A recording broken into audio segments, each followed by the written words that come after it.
everybody, Gannon here, back with another one of my Star Trek reviews. Today we are going to be reviewing Season 4, Episode 3, titled Choose to Live of Star Trek Discovery. And I just have to say right off the bat, guys, that I thoroughly enjoyed this episode way more than the last one. It was way more enjoyable. I actually felt like we were exploring places and doing things that actually piqued my interest, whereas in the last episode was a very book-centric episode. And I am just so displeased with Book overall as a cast member and just as a character. He is so boring to me. He is literally just Michael Burnham's boy toy that she keeps around on the ship. He can weirdly communicate with other life forms and organic beings and animals. It's like an ability he has. They don't really explain it much, and they also don't really explain the capacity at which he's really able to do it and really the things he's able to truly perform. It's just a little bit corny, and then also how appropriate is it for Michael Burnham as a starship captain to just keep her respective lover around on the ship, almost like he's a crew member who's earned a commission. And lastly, okay, half of your character, half of your identity, it seems, especially considering it's been 2 episodes now just dealing with you grieving over your home planet. How appropriate was it for the Star Trek Discovery writers to destroy Kwejian now? They couldn't have waited a whole season and maybe done it next season as kind of a shocking thing. The fact that they've done it now is just so silly. From a writing standpoint, it's so obviously silly. It doesn't make any sense to me. Kwejian had nothing. It literally has nothing. If you go to the wiki for Kwejian right now, maybe 2 paragraphs at best, and it will tell you nothing about the planet, because from a viewer's perspective, the only thing that you could really get from the planet is that small little relationship that Book had with his brother. It literally seemed like the only people on planet were Book, his brother, and the nephew. Everybody else is just NPCs that are background extras. Also, this planet is just a forest. We don't have houses, huts, we don't have culture here. There's nothing to learn about this planet other than it's just meant to be disposed of, and it's meant to provide small shock value that I can guarantee you nobody cared about. Nobody cared about Kwejian getting destroyed. I don't even really think anybody cares about Book's family that died. There's really not much time to explore it given the scope of Discovery and how they choose to write the show. So it's just so inappropriate. You're going to introduce the planet Kwejian. It's literally half of Book's identity, but it's gone. I'll never learn anything more about it. And it's almost like I'm almost learning to deal with that grief as well. Oh, I'm sad I'll never know what Kwejian was about because it's gone. So yeah, last episode was a Book-centric episode. It was boring to me. It didn't do much for me. Book also just did some grieving. He tried to find some peace in this episode. It's what him and Stamets' character arc on Vulcan, because as I'll get into it a little bit later, there were 2 separate arcs in this episode. One was Book and Stamets going to Vulcan, now called Navarre, and interacting with the Navarre president, who is, President Tarina. President Tarina, by the way, is great. Her actor is brilliant, and I'll go into it later, but there were some really cool scenes on Navarre. On the opposite of that, the real main storyline of this episode involves Tilly, Michael Burnham, and her mother. We learned last season that Michael Burnham's mother ended up in the 32nd century, and she joined the Qoowat Milat sisterhood. And the Qoowat Milat sisterhood is this awesome group of Romulan ninjas that was introduced in season 1 of Star Trek Picard. One of the few things I could really say that I liked from Star Trek Picard season 1 was Elnor in the introduction of the Qoowat Milat. That's actually cool because it's giving more layer, more culture, and more coolness to an already existing Trek race. Something that, like I said, we'll never get from Kwejian because they just murdered it before we could learn anything. Tilly Burnham and her mother go on this mission. It's really important because it's a joint mission between Navarre, the Qoowat Milat sisterhood, and the Federation. And since Navarre hasn't officially decided to join the Federation again, it's really important to the Federation president that Burnham goes and does this successfully and that they do a good job, so it shows everybody that the Federation can be useful and that they're needed. Another thing, a commenter did confirm to me that the Federation president is human, Bajoran, and Cardassian, which, how convenient is that? All the really, volatile feuding races from DS9 decided to just fuck and conveniently make the Federation president. So it's really symbolic of DS9. All of those races were always just feuding, butting heads, not liking each other, and now they have decided to actually coexist to the point where we have a triple hybrid of all 3. Also, something that I have to say, Burnham and the Federation president's relationship is so scandalous. and great. They're always at one another's throats, and they're always questioning one another. It's super entertaining. I kind of get this impression that the Federation president has like a lot of influence. She's making a lot of decisions. She's really direct, and she's like in the room with Admiral Vance at all times, which is a little bit unprecedented in Star Trek. Before, it kind of seemed like the Federation president was this neutral alien official who's been appointed, and he kind of just writes off on things and is meant to be more of a checks and balances type individual, more so than somebody who has like any direct power. So this is kind of new, but it's a good dynamic, and it's also necessary considering the situation and kind of the state that Starfleet is in right now. So anyways, Tilly, Burnham, and her mom go on this mission to apprehend this Qoowat Milat sister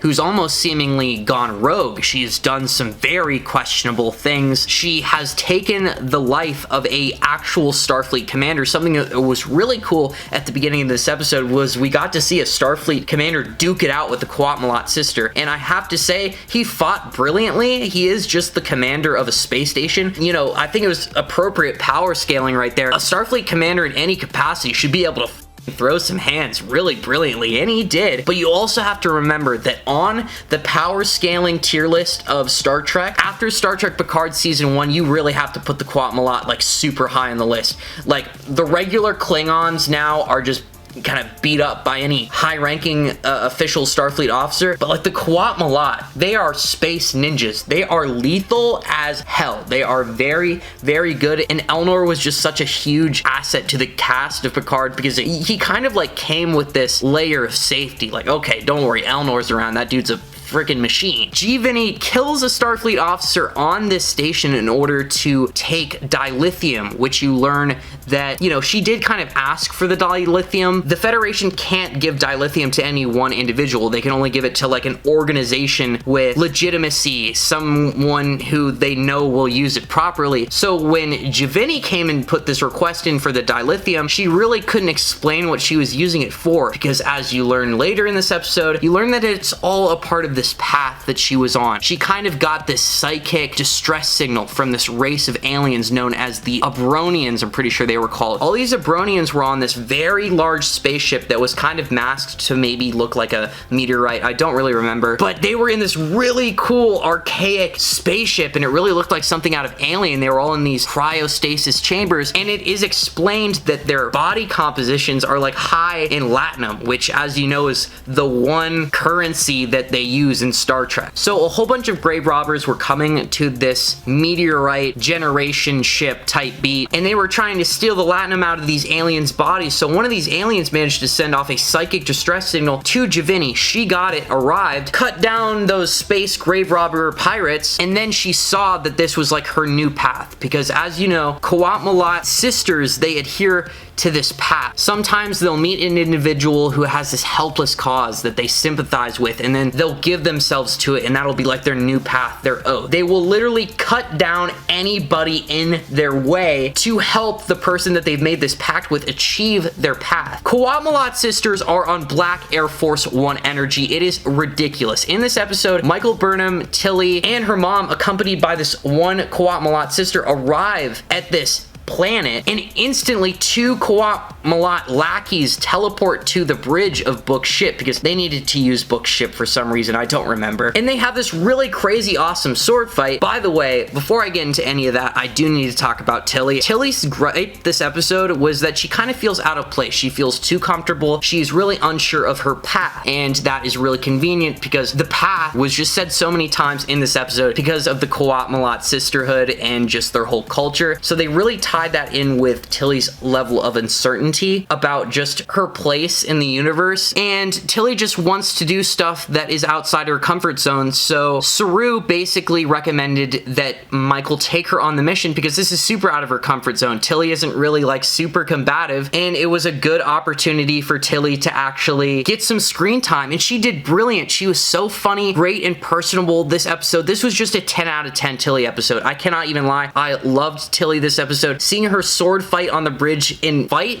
and give it her all. It was just really well choreographed, really appropriate, and I just loved seeing it. I loved seeing Tilly, Burnham, and her mother fight these Qoowat Milat sisters, except that they kind of get the upper hand for a minute, and they just straight up like stab and murder the Qoowat Milat sister that is accompanying Michael and them. Like, there was no talking, there was no understanding. They just TP'd to the bridge and just started going ham on some Black Air Force energy. The Qoowat Milat do not care, I guess, apparently, even when it comes to other members of their own sisterhood, when it comes to their hopeless cause pact, which is just a little bit ridiculous to me. Like, you're really gonna go ahead and murder her like that, just like without any talking? Like, damn, that is really, really cold. Javini's really there because she stole this dilithium because she's trying to repair this generational ship that the Abrosians are on. She's trying to make them wake up, and she's trying to put them on a safe planet that is free from this new anomaly that is they're in the danger zone of. So she stole the dilithium in order to move the generational ship and in order to wake them up. There finally comes a moment when both her lackeys have been defeated. Michael Burnham's mom and Michael Burnham use Tilly to lure out Javini, and there's this really funny scene when Javini actually shows up and Tilly puts up her hands and she's like, oh, I choose to live. I choose to live. I hella choose to live. Because that's what Qoowat Milat do, okay? And they explain in this episode, it's kind of like almost metaphorical. If there is somebody getting in the way of their path, the one thing a Qoowat Milat say is choose to live, because there's two things that you could either do when faced against a Qoowat Milat. They're so OP.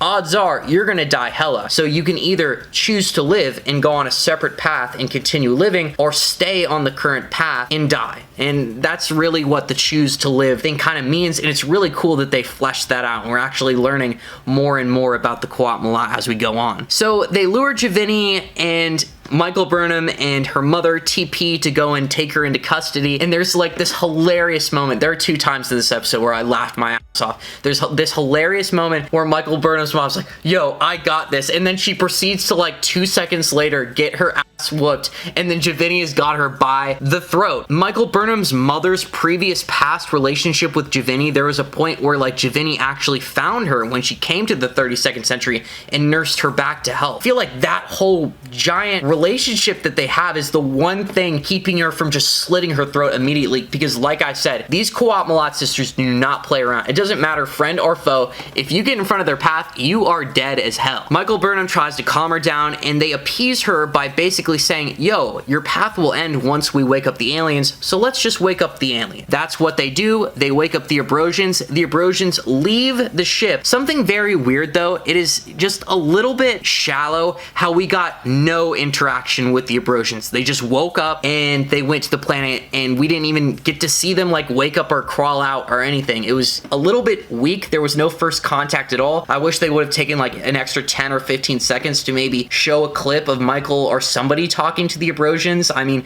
they're a spacefaring species. We have universal translators. We could have said hi at least. It's just a little bit weird we got to see none of them. Anyways, after the whole Qoowat Milat debacle, after Tilly spends the day fighting space ninjas, getting out of her comfort zone, learning about absolute candor, she learns from Michael Burnham's mother that paths in life start and they end all the time. Realizing when a path is starting and ending in the present moment is very difficult to do. But the best way that you could go about doing this is looking inside yourself with complete honesty, with absolute candor. Absolute candor being the real mantra of the Qoowat Milat. They always speak their feelings. They never hold anything back. And honestly, I respect the hell out of that because I appreciate honesty more than anything. I will never lie again in my life. Like, seriously, I do not like liars, and I just really value honesty, and I value that the Qoowat Milat are kind of like pushing that, because there is this reoccurring theme of honesty in Trek that I really appreciate. So yeah, that goes about does it. After they free the Abrosians, then Javini is convinced to release Michael Burnham's mom, and then they take her into custody. The little bittersweet moment though at the end of the episode is that they actually just give her back to Navarre, and they allow Navarre to deal with her. So the Federation doesn't actually get to deal any justice to Javini for taking the life of that commander, but at the same time, the Federation president explains to us that it's far more important that we like keep a good relationship with Navarre rather than beef with them now about this little case, which I do agree with. But at the same time, you just look at the Federation president every time, even though like what she's saying kind of has merit, she always just behaves and acts like a slimy politician, and that's that's why she's kind of a good character. She really pulls it off well. Okay, so the two other character arcs in this episode that I really want to quickly talk about, because I am so tired right now, like I could barely keep my eyes open, is that Book and Stamets went to Navarre to try to get more information on the anomaly. It is absolutely hilarious how willing Vulcans are on a pinch just to do a Vulcan mind meld. They're like, oh my gosh, man, I can't even remember what I ate for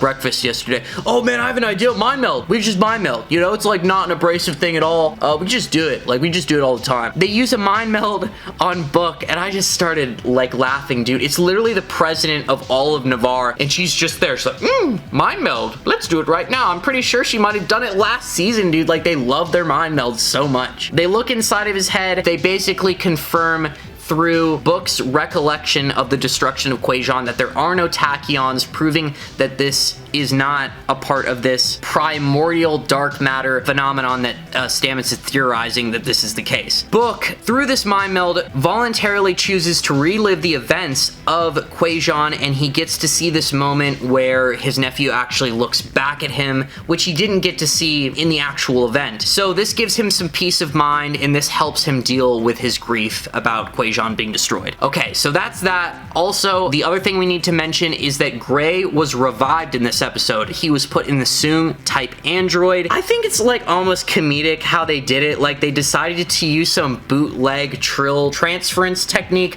which does make sense. Like, that isn't too ridiculous considering how they actually took the consciousness of the different Daxes and like put them into the different DS9 cast members one episode. So it's like not too far-fetched, but what is crazy is that Gray's consciousness was put into the android, and they were like, yo, this may or may not work. We'll have to wait like a little bit and see. The consciousness is now in the consciousness maze, and it needs to shimble around in this little game of consciousness. Like, this is so hard for me to quantify and understand, dude. It's so silly. There's this part where Adira takes Gray's hand, and they're like, yo, I'm gonna guide you, okay? I'm gonna be that guiding light for you. And I'm just thinking, how can that be the case, bro? Like, they're literally trying to take memories and consciousness and implant it into an android. How is you holding their hand gonna help anything? Like, you guys aren't connected anymore via the Tau symbiote. I just don't get it. And then at the end of the episode, when Gray is revived, you know, it's pretty cool and everything. We finally actually have the physical manifestation of Gray. They're alive. But then Gray's like, oh yeah,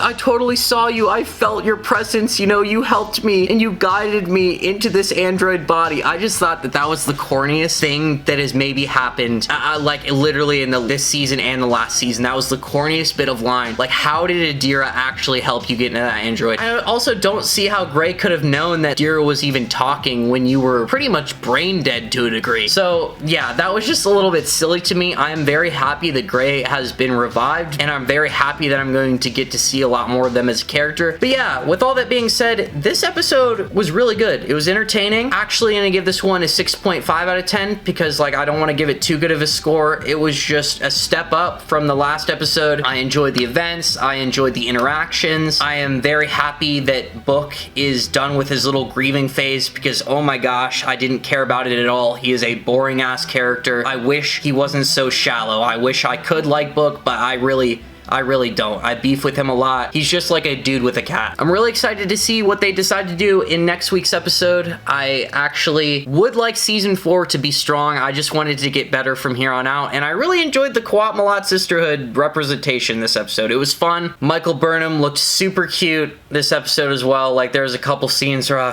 you're sweating, looking at Book like, why can't it be me? Why can't it be me? What do you guys think? Leave it down in the comments below. If you have anything you want to share with me, also leave that down in the comments below. Join my Discord. The link is down below for discourse about the topics that we speak about on this channel. If you're enjoying any of the content that you see on the channel, I'd be super flattered if you were to subscribe. I'm really trying my hardest to get to 1,000 subbies. When I do, I'm going to get a neck tattoo. So if you want to see me potentially embarrass myself, hit that big red button. About that being said, though, I hope you guys have a good rest of your week. Until next week when we get some more Star Trek, have a good one and live long and prosper.